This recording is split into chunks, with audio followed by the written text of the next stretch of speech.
Kisah menakjubkan rahmat Allah, masuk surganya ahli maksiat. Assalamualaikum warahmatullahi wabarakatuh. Saudaraku yang insya Allah dimuliakan Allah, semoga kita selalu dalam keadaan sehat walafiat. Amin ya rabbal alamin.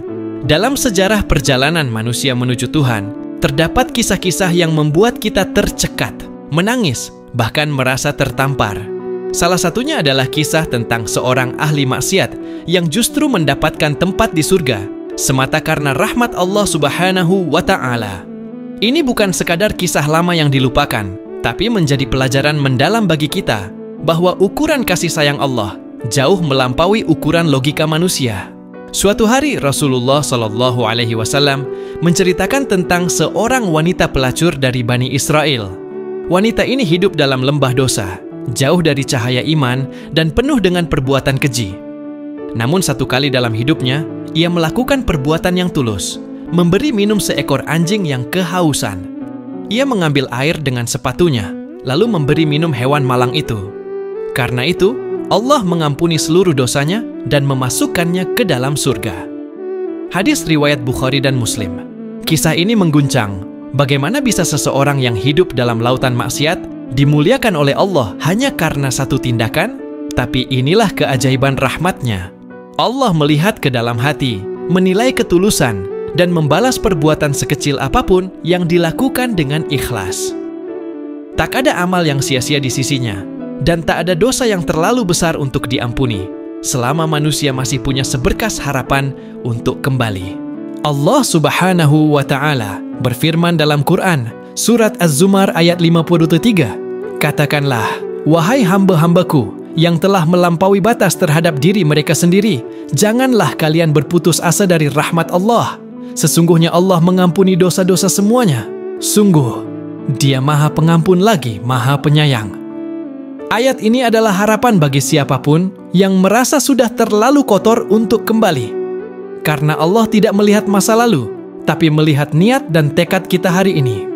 Dalam kisah lain, diceritakan seorang pria pembunuh berdarah dingin yang telah membunuh 99 orang.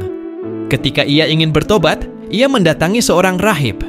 Namun karena si rahib berkata bahwa tobatnya tidak diterima, maka dibunuhlah rahib itu.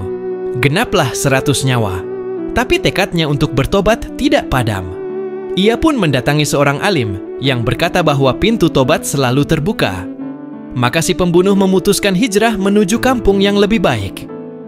Di tengah perjalanan, maut menjemputnya. Malaikat rahmat dan malaikat azab berselisih tentang nasibnya. Namun karena ia lebih dekat sejengkal ke arah kampung yang baik, Allah pun memasukkannya ke dalam golongan orang-orang yang beruntung. Lagi-lagi, ini adalah bukti nyata bahwa Allah tak menilai masa lalu, tapi arah langkah kita hari ini. Apakah ini berarti ahli maksiat otomatis masuk surga? Tidak. Yang masuk surga adalah ahli maksiat yang menyesal, bertobat, dan melakukan satu amal ikhlas yang mungkin dipandang kecil oleh manusia, tapi besar di sisi Allah. Bukan maksiatnya yang menyelamatkan, tapi rahmat Allah yang dibuka karena hatinya masih hidup, masih ingin kembali. Sebaliknya, banyak ahli ibadah yang justru masuk neraka karena kesombongannya, karena merasa dirinya lebih suci dari yang lain, karena ibadahnya tidak lagi disandarkan pada cinta kepada Allah, tapi pada ego. Mereka menjadi hakim atas orang lain dan menutup pintu rahmat bagi sesama. Padahal hanya Allah yang berhak menghakimi dan hanya Dia yang tahu siapa yang pantas masuk surganya. Disinilah letak rahasia terbesar dalam Islam, bahwa rahmat Allah lebih besar daripada murkanya. Rasulullah Shallallahu Alaihi Wasallam bersabda, sesungguhnya rahmatku mengalahkan murkaku. Hadis riwayat Bukhari dan Muslim. Maka jangan pernah berputus asa dari ampunan Allah. Sekalipun masa lalu kita gelap, masih ada cahaya harapan jika kita mau bertobat. Islam tidak menolak orang yang jatuh. Islam memeluknya.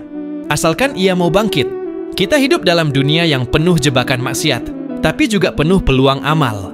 Setiap kebaikan, sekecil apapun, bisa menjadi penyelamat. Dan setiap dosa, sebesar apapun, bisa dihapus. Selama kita belum menutup pintu tobat. Kita tidak bisa menilai seseorang hanya dari masa lalunya. Bisa jadi orang yang pernah tenggelam dalam dosa, kini lebih dekat dengan Allah daripada orang yang merasa dirinya suci. Karena hati yang remuk oleh penyesalan seringkali lebih murni dalam mencintai Allah daripada hati yang tak pernah merasa bersalah. Kisah-kisah ini bukan untuk membuat kita lengah, tapi untuk membuat kita berharap. Bukan untuk membenarkan maksiat, tapi untuk menyadarkan bahwa rahmat Allah itu benar-benar nyata. Ia lebih luas dari lautan dosa dan lebih lembut dari luka yang terdalam.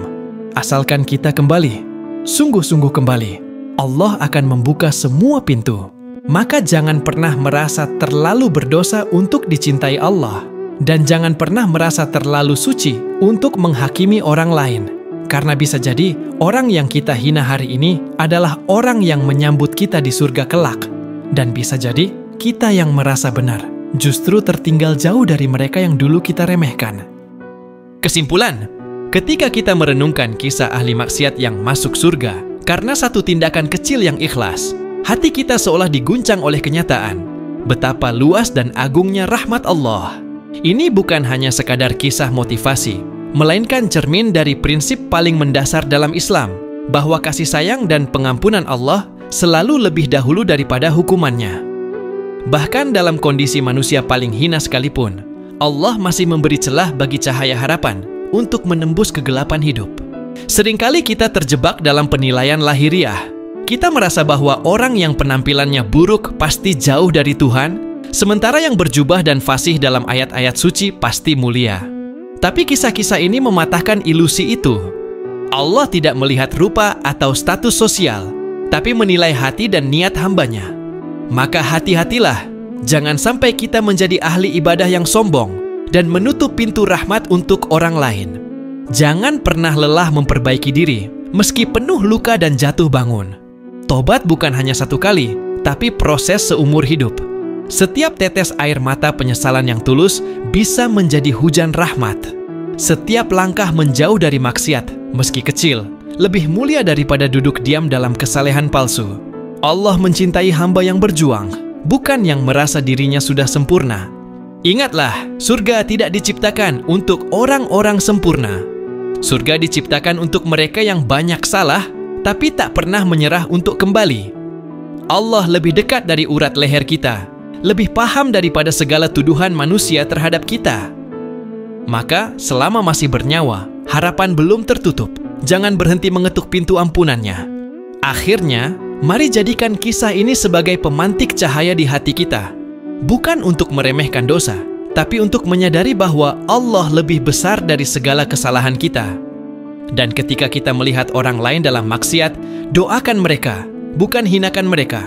Karena mungkin mereka akan lebih dulu masuk surga dari kita berkat rahmat yang tak terlihat namun sangat nyata.